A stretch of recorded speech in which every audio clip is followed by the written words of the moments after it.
নিচের এই এগুলোর সংজ্ঞা লিখো। নিচের শব্দগুলোর সংজ্ঞা লিখো। এটা কি আরবিতে লিখতে হইব? না না, এটা বাংলা। সহিহ, মাহমুজ, মুতাল, মুযাফ কোনটা কাকে বলে, কত প্রকার ও কি কি? সংক্ষেপে থাকতে পারে। নাকিসে ইয়াই কাকে বলে, নাকিসে ওয়াবি কাকে বলে, উদাহরণ সহ লিখেন। উদাহরণ সহ না, এটা এইভাবে না, হমিরের পরীক্ষা অনেক কঠিন হবে। এই যে ইলমুস সরফের, আপনাদেরকে নিয়ে তো ভয় নাই, আপনাদের তো বোর্ডে পরীক্ষা নাই, কিন্তু তাদেরকে নিয়ে ভয়, কি যেন গঠায় দেয়। তাহলে কি বললাম, 1 নং প্রশ্ন থাকবে এগুলোর পরিচয় উদাহরণ সহ। এরপরে থাকবে আপনাদেরকে এই বিষয়টা কঠিন করে সহজ করে দেই, যে মাহমুজের 3 নং কায়দাটা লিখেন। 3 নং কায়দাটা লিখেন। উদাহরণ, স্যার 2 নম্বরের প্রশ্নটা কি বলেন? মানে 1 এর খ, এটা 1 এর কি খ। ও আচ্ছা, নাম্বার আসে না, খ। হ্যাঁ, মাহমুজের 3 নং কায়দাটা উদাহরণ সহ লিখেন। ঠিক আছে, আচ্ছা ঠিক আছে, এটাই দিবেন ওস্তাদ। আচ্ছা যাই হোক, উদাহরণ কায়দা নাম্বার আপনি নিজের পক্ষ থেকে নিয়ে আসবেন, যে কয়টা 3 নাম্বারটা যেন কি বলবো না ওস্তাদ, এই নাম্বারগুলো তো মাথা ঘুরে। এই কারণে নাম্বার শুধু মাহমুজের মধ্যে আপনাদেরকে সীমাবদ্ধ রাখবো, কিন্তু নাহমির তো ব্যাপক, তাদেরটা তো সীমাবদ্ধ রাখলে হবে না। আপনাদের এই জায়গাটা নাম্বার না কইয়া থাকে, তাহলে নাম্বার না কইয়া যদি কোনো একটা শব্দ দিয়ে বলেন যে এই এটার পরিবর্তনটা কেমনে হবে, এটার কায়দা তার লাগা। হ্যাঁ, এটা ওটা তো তালিল। তাইলে আচ্ছা যাই হোক, ধরেন ওই 3 নম্বর কায়দাটা উদাহরণটা দিয়ে এটার পরিবর্তনটা কি, নিয়মটা না, উদাহরণ দিলে তো বুঝেই ফেললেন আপনি। উদাহরণ দেব না, জাস্ট একটা শব্দ দিলেন, যে মুজারের একটা শিখা দিলেন বা মাদের একটা শিখা দিলেন, কিন্তু নাম্বার তো মনে রাখা যদি। এরপরে যাই, জি এরপরে হচ্ছে 2 নং প্রশ্ন। 2 নং প্রশ্নের মধ্যে থাকবে এখানে শুধু ক আর খ। হ্যাঁ হ্যাঁ হ্যাঁ, 1 নং এ জি খ। ধরেন একটু সাজেশন পত্র না হমিরে আছে তো, ওইটা থেকে দেখি বলি। ওটা বলে দেন, আমরা তো উস্তাদ চাকরি বাকরি নিয়ে ব্যস্ত থাকি, এত পড়ার টাইম। আচ্ছা, এরপরে কি থাকবে?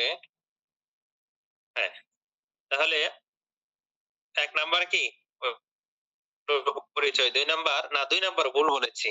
2 নাম্বার থাকবে মানে 1 এর খ আর কি, সহিহ, মাহমুজ, মুতাল, মুযাফের প্রকার নির্ণয় করেন। মানে কিছু শব্দ দেওয়া থাকবে, এইগুলো থেকে আপনি কি কোন শব্দটা সহিহ, কোনটা মাহমুজ, কোনটা মুতাল, কোনটা মুযাফ, এগুলো নির্ণয় করবেন। ওকে, বুঝতে পেরেছেন? জি, এটা হচ্ছে 1 এর খ। হ্যাঁ, 1 এর খ। আর ক হচ্ছে যে মানে মারিফত, যে তারিফ, পরিচয়। হ্যাঁ হ্যাঁ, তারিফ উদাহরণ সহ, তারিফ উদাহরণ সহ। এরপরে 2 নং প্রশ্ন। 2 নং প্রশ্নের মধ্যে থাকবে এই যে মাহমুজের মনে করেন 3য় 4র্থ কায়দাটা লিখেন, বা প্রথম 2টা কায়দা লেখেন, এমন একটা কিছু দেওয়া থাকবে আর কি। এরপরে খতে থাকবে সিগা বহস বাব নির্ণয় করেন। সিগা বহস বাব নির্ণয় করেন। তো এই ক্ষেত্রে মনে করেন আমি দিয়ে দিলাম বিআইনা, বিআ, এই সিগা তুলে দিলাম। যে কোনো সিগা আমি তুলে দিতে পারি, এখান থেকে দেব, বিষয়টা এরকম না, যে কোনো স্থান থেকে আসবে। এগুলো বোর্ডে কি যে কোনো স্থান থেকে আসে, যে কোনো স্থান থেকে আসে। আপনাদের ওই অংশটা একটু বাকি রেখেছি, ওইটা পড়াবো ইনশাআল্লাহ। মনে করবেন শুরু অংশে সহিহ, মাহমুজ, মুতাল, মুযাফ সবগুলো পড়িয়েছিলাম, মানে এগুলো সংজ্ঞা। লফিফে মাকরুহ মাকরুন, লফিফে মাকরুহ মাকরুন, এগুলো পড়িয়েছিলাম। জি জি জি, পড়াইছিলেন ওস্তাদ, এগুলো একদম শুরু থেকে বাংলা বই যেটা ছিল ওইটা থেকে পড়াইছিলেন। আচ্ছা ঠিক আছে, এটা আবার দেখাবো না, রিভিশন। এরপর কি, তো তাহলে 2 এর কতে রইলো মাহমুজের কায়দা বর্ণনা করবেন উদাহরণ সহ। আর কতে থাকবে সিগা বহস বাব নির্ণয় করা। হ্যাঁ, সিগা বহস বাব অর্থ সহ মনে করেন থাকলো। জি জি জি জি, আগের মতো আর কি। এরপরে 3 নং প্রশ্ন। 3 নং প্রশ্ন এই দিব 4টি লফজের বা 2টি লফজের 3টি লফজের সিগা বহস লিখে তালিল করেন। সিগা ও বহস লিখে কি তালিল করেন। কারণ আদ-দাওয়াতু মাসদার দ্বারা সরফে সগীর আচ্ছা। এরপরে থাকবে আদ-দাওয়াতু মাসদার দ্বারা সরফে সগীর লিখেন। মানে একটা মাসদার দিব, দিয়ে বলবো এটা দ্বারা সরফে সগীর লিখেন। دعا داعا فهو داع ودعي إذا داع فهو مدعو الأمر منه دعو والنهي عنه لا تدعو। পরে এসেছেন না সরফে সগীর পড়েন নাই বইয়ে? ভুলে গেলেন? জি জি জি ওস্তাদ, এটা কি করতে হবে? এটা ওই যে সরফে সগীর লিখতে লেখা। হবে। হ্যাঁ এই ওই যে যে সরফে সগীর, এই যে দেখাচ্ছি সরফে সগীর কোনটা। ওই যে ইয়া কি বলে জরফ পর্যন্ত, আলাতু মিনহু এই পর্যন্ত, এই যে নাকি আমর পর্যন্ত? আমর নাই। হ্যাঁ স্যার উদাহরণ দিলাম আসওয়ালু মাযা দিয়ে সরফে সগীর লিখেন, তাহলে লা তাসআল পর্যন্ত এই পর্যন্ত আপনি লিখলেন। আল কিরাআতু মাযা দিয়ে এই পর্যন্ত লিখবেন। এরকম আল ওয়াদু মাযা দিয়ে সরফে সগীর লিখেন, তখন এই পর্যন্ত লিখবেন। আচ্ছা, তারপরে কি উদাহরণস্বরূপ দিলাম, মনে করেন খতে যেটা বলেছিলাম আর কি, কওয়াল না, তারপরে কোল না দিলাম, কোল না, তারপরে বা আরো এরকম 2টা শব্দ দিলাম, দিয়ে বললাম যে এইগুলোর সিগা বহস ভাব লিখে তালিল করেন। সিগা বহস ভাব লিখে কি তালিল করেন। বুঝতে পেরেছেন? অর্থাৎ এটা কোন নিয়মের আলোকে হয়েছে, কিভাবে হয়েছে, এটার ব্যাখ্যা লিখতে হবে। বা এটাও দিতে পারি যে এটা কায়দা লিখে তালিল করেন। কায়দা লিখে কি তালিল করেন, বা তালিলের কায়দা লিখেন, তাহলে তো সবটুকু চলে আসবে। এরপরে এইগুলো আপনার 3 নাম্বার গেল না? 3 নাম্বার। তাহলে 3 নাম্বারে কি, 3 নাম্বারে কয়েকটা শব্দ দিব, এইগুলো কি করেন সিগা বহস লিখে তালিল, সিগা বহস বাপ না দিলাম, এটা মনে করেন একটা তো দিলাম, এই সিগা বহস থেকে তালিল করেন, তারপরে কি দিলাম সরফে সগীর লিখেন একটা মাযদার দিয়ে।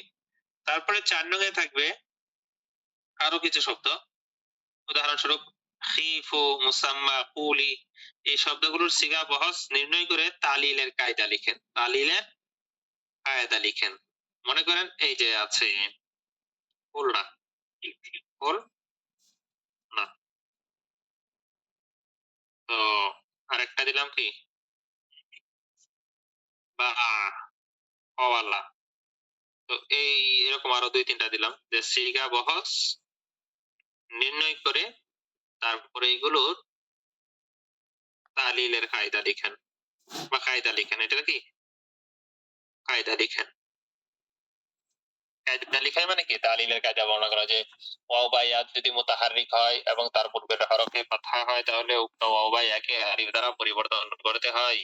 তো এখানে কলাটা মূলত কওয়ালা ছিল, ওয়াও মুতাহাররিক, পূর্বের হরফে ফাতহা হওয়ার কারণে ওয়াওকে আলিফ দ্বারা পরিবর্তন করা হয়েছে। বুঝতে পেরেছেন? তিনের ক্ষয়ের মতো হয়ে গেল না? হ্যাঁ এটার কাছাকাছি হলো। এরপরে এরপরে থাকবে এই মনে করেন আল কওলু মাজার দিয়ে নফি জাহাদ বলামের সিগাগুলো, নফি জাহাদ বলাম লিখেন, নফি জাহাদ বলাম লিখেন, মানে সরফে কাবির দিয়ে দিলাম একটা। বুঝতে পেরেছেন? জি উস্তাদ, ওই যে ওগুলো বলে দিয়েন, কাউলু মানে আর কোনটা কোনটা, আল কাউলু আর কি কি, মানে এরকম তো বলেই দিছিলেন যে আগে, ওই যে মিজান মুন সাহেবের লাস্টে যেটা মুন সাহেব দেয় যে এইগুলা দেখে আসবেন, তো এরকম কয়টা দেখতে হবে, যেমন আল কাউলু, তারপর হচ্ছে আল বাই ও, এরকম কয়েকটা বলে দিয়েন, 4-5টা বা 6টা। আচ্ছা, এটা নির্ধারিত থাকে না পরীক্ষায়, যে কোনো স্থান থেকে দেওয়া হয়। উস্তাদ আপনি তো একটা দিবেন, আমাদেরকে তো বলে দিবেন ৬-৭টা, তাইলে তো আর প্রশ্ন ফাঁস হইল না। আচ্ছা, দেখা যাক। ওস্তাদ আমরা তো আস্তে আস্তে শিখতেছি, কঠিন করলে তো ওস্তাদ আমরা পালাই যাবো। যদি আপনার জি বলেন। নাফি বালাম দার্সে ফেল মুস্তাকিম মানে এটা যখন আপনি মানে একটা মাস্টার দিয়ে দিলেন, তিনি নাফি বালামের আপনি সিগাগুলো লেখেন, তো এখানে আমি যে হারকাত লাগাবো নাকি কিনা? হ্যাঁ, অবশ্যই। এটা হারকাত না লাগালে আমি বুঝবো কি করে যে আপনি বুঝে শুনে লিখেছেন?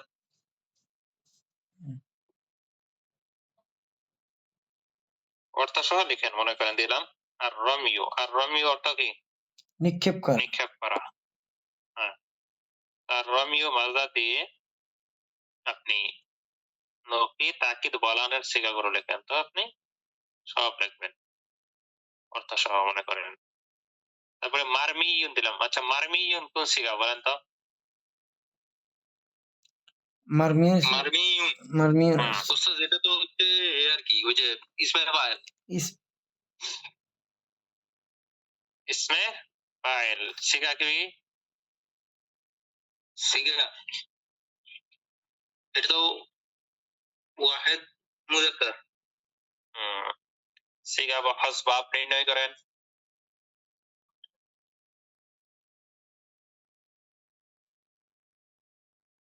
বাব কি?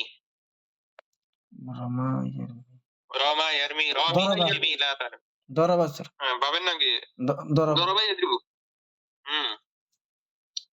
তো কষ্ট হচ্ছে কেন? ওস্তাদ কষ্ট হইতেছিল না, সেনাবাহিনী আইছিল।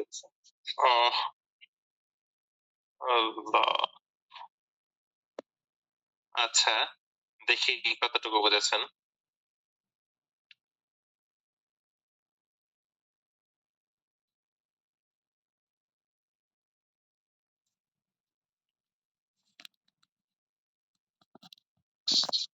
कोई हरफ हरफे असली হামজা আর হরফে ইল্লাত না হো। আমি বাংলায় বলে দিচ্ছি। সহি বলা হয় যার মূল হরফের মধ্যে না হামজা না হরফে ইল্লাত না এক জাতীয় দুইটি হরফ আছে, যেমন দরাবা বা আতারা রজুলুন। রজুলুন এখানে আপনি কোনো হরফে ইল্লাতও দেখতে পাচ্ছেন না, হামজাও দেখতে পাচ্ছেন না, এবং কি মুতালও না মুযাফও না। এরপরে আসি মাহমুজ। কাকে বলে মাহমুজ বলা হয়? যার মূল হরফের মধ্যে হরফে ইল্লাত আছে। যার মূল হরফের মধ্যে কি আছে? হরফে ইল্লাত। হরফে ইল্লাত আছে।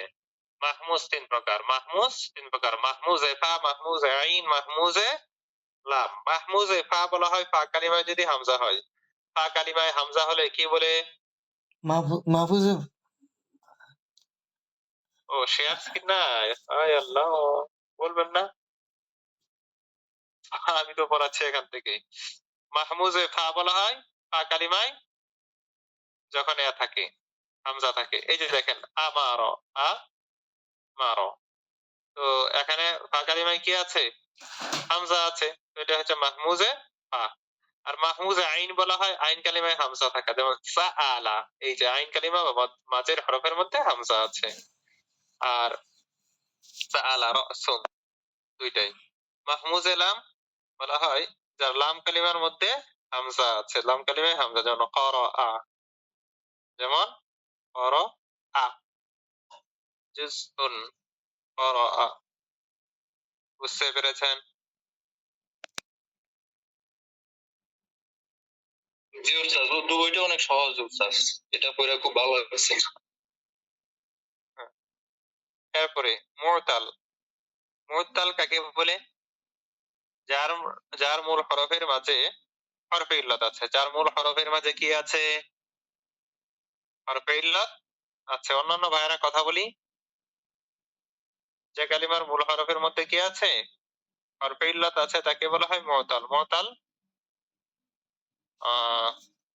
তো মুতাল প্রথমত দুই প্রকার: মুতালে বায়াক হরফ, মুতালে বদু হরফ। মুতালে বায়াক হরফ কাকে বলে? আচ্ছা, মূল হরফে হরফে ইল্লাত আছে। হরফে ইল্লাত মানে কি বুঝেন? মূল হরফে হরফে ইল্লাত থাকলে তাকে মুতাল বলা হয়। হরফে ইল্লাত মানে কি বুঝেন? দুর্বল আর ওস্তাদ। আলিফ ওয়াও ইয়া, ওয়াও, আলিফ, ইয়া, ইয়া, এই তিন হরফের কোন এক হরফ থাকাকে কি বলে? হরফে ইল্লাত। হরফে ইল্লাত। তো যদি কোনো কালিমার মধ্যে ওয়াও আলিফ ইয়া থাকে তাহলে এটা হচ্ছে মুতাল। তাহলে মুতাল প্রথমত দুই প্রকার। প্রথমত কয় প্রকার? দুই জি। প্রকার। মুতালে বায়াক হরফ, মুতালে বদু হরফ। এটা এখানে নাই পরিপূর্ণ কথাটা। মুতালে বয়াক হরফ কাকে বলে? মুতালে বয়াক হরফ বলা হয় যার মাঝে একটি হরফে ইল্লাত থাকে। একটি হরফে ইল্লাত বিশিষ্ট মুতালকে কি বলে? মুতালে বয়াক হরফ। একটি হরফে ইল্লাত বিশিষ্ট মুতালকে কি বলে? এইটা আবার উত্তর থেকে আসলো। হ্যাঁ, এইটা আবার কোথা থেকে আসলো উস্তাদ? এতদিন তো দেখি। এই কথাটা পড়িয়েছিলাম আগে। তো একটি হরফে ইল্লাত বিশিষ্ট মুতালকে মুতালে বয়াক হরফ বলে, আর দুইটি হরফে ইল্লাত বিশিষ্ট হরফকে মুতালে বদু হরফ বলে। মুতালে বদু হরফ বলে। তো একটি হরফে ইল্লাত বিশিষ্ট মুতালে বয়াক হরফ হচ্ছে তিন প্রকার। মুতালে বয়াক হরফ কয় প্রকার? 3 প্রকার। এগুলো ভুলে গেছেন? হ্যাঁ, এই যে দেখেন, এখানে ওইভাবে কথাটা বলে না, আমি একটু সাজিয়ে বললাম। 3 প্রকার। মুতালে বয়াক হরফ বা এক হরফ বিশিষ্ট মুতাল কয় প্রকার? 3 প্রকার ওস্তাদ। আর মুতালে ফা, মুতালে আইন, মুতালে লাম। মুতালে ফা, মুতালে আইন, মুতালে লাম। মুতালে ফা যেমন ওয়াদা। মুতালে ফা যেমন কি? ওয়াদা। এটা মুতালে ফা কেন বলেন তো? ইয়াসার। কথা বলছেন না আপনারা? ফা কালিমা হরফে ইল্লাত আছে। হ্যাঁ, সে তো সবভাবে বললেই চলে। ইয়া মুতালে। আচ্ছা, মুতালে ফা এর অপর নাম হচ্ছে মিসাল। মুতালে ফা এর অপর নাম কি? মিসাল। আমি আগে একটা কথা বলেছিলাম, হয়তো সবাই লক্ষ্য করেন নাই। এই যে আমরা, হ্যাঁ, আমরা ইলমুস সরফ যে বইটা পড়ছি, এই ইলমুস সরফটা পাঞ্জেগাঞ্জের একটু সংক্ষিপ্ত রূপ। পাঞ্জেগাঞ্জ নাম কি বললাম? পাঞ্জেগাঞ্জ। সেই কিতাবটা ফার্সিতে লেখা আছে, সেখানে একটু বিস্তারিত আছে, সেখানে একটু বিস্তারিত আছে। আর এখানে যেটা, এটা হচ্ছে ইলমুস সরফ, এটা উর্দুতে লেখা আর ওইটা ফার্সিতে লেখা। তো ফার্সিতে লেখা যেটা সেটা কঠিন, সেজন্য আপনাদেরকে উর্দু ভাষাটা বলাচ্ছি। তো মুতালে বয়াক হরফের অপর নাম হচ্ছে মিসাল। মুতালে বয়াক হরফের অপর নাম কি? এক হরফ বিশিষ্ট মুতালের অপর নাম মিসাল। মিসালটা দুই প্রকার। মিসাল দুই প্রকার। মিসালে ওয়াবি, মিসালে ইয়াই। মিসালে ওয়াবি, মিসালে ইয়াই। মিসালে ওয়াবি বলা হয় যদি কি হয়? শুরুর হরফে হরফে ইল্লাত হয়। উস্তাদ যেটা শুরুর হরফে যদি ওয়াও হয়, যেটা শুরুর হরফে যদি প্রথম হরফে যদি ওয়াও হয়। আর মিসালে ইয়াই বলা হয় যদি শুরুর হরফে ইয়া হয়, যেমন ওয়াদা, ইয়াসার। আপনাদের মনে হয় একটু কঠিন লাগছে বাংলা না দেখালে, না? সহজে তো। আপনারা বাংলা মেন। উস্তাদ বাংলা হুজুর। ওস্তাদ অর্থগুলো বাংলাতে আছে কিতাবে? এই যে বাংলা মৌলবীরা বাংলা দেখেন, এই যে দেখেন মাহমুজ তো সহজে। মুতাল, মুতাল দুই প্রকার। মুতালে এক হরফ, মুতালে বদু হরফ। এই যে এক হরফ বিশিষ্ট মুতাল, দুই হরফ বিশিষ্ট মুতাল। মুতালে এক হরফ তিন প্রকার। মুতালে ফা, মুতালে আইন, মুতালে লাম। তো মুতালে ফা এর, মুতালে ফা কাকে বলে? ফা কালিমায় যদি হরফে ইল্লাত হয়। তো মুতালে ফা এর অপর নাম হচ্ছে মিসাল। মুতালে ফা এর অপর নাম কি? মিসাল। মিসাল। এই মিসালটা দুই প্রকার। মিসালে ওয়াবি, মিসালে ইয়াই। মিসালে ওয়াবি কাকে বলে? যদি শুরুর হরফে হরফে ইল্লাত ওয়াও হয়। হরফে ইল্লাতটা কি? ওয়াও হলে মিসালে ওয়াবি, যেমন ওয়াদা। আর যদি শুরুর হরফে হরফে ইল্লাত ইয়া হয় তাহলে এটা হচ্ছে মিসালে ইয়াই, যেমন ইয়াসারা, ইয়াসারা, ইয়াসরুন, ইয়াসারা, ইয়াসরুন। বুঝতেছেন? তাহলে এই পর্যন্ত থাকো। ওস্তাদ এটা বাংলা রিভিশন দিতে চান, তাই না? হ্যাঁ হ্যাঁ, রিভিশন রিভিশন। ওস্তাদ হ্যাঁ, কথাগুলো এটা কি বই ওস্তাদ? আগেরটা নাকি? ইলমুস সরফ। ইলমুস সরফ বাংলা নোট। হুম। ইলমুস সরফ কি? ওস্তাদ এটা দিতে নোট। পারবেন? হ্যাঁ, এটা দিবেন এই বইটা? না, কেন?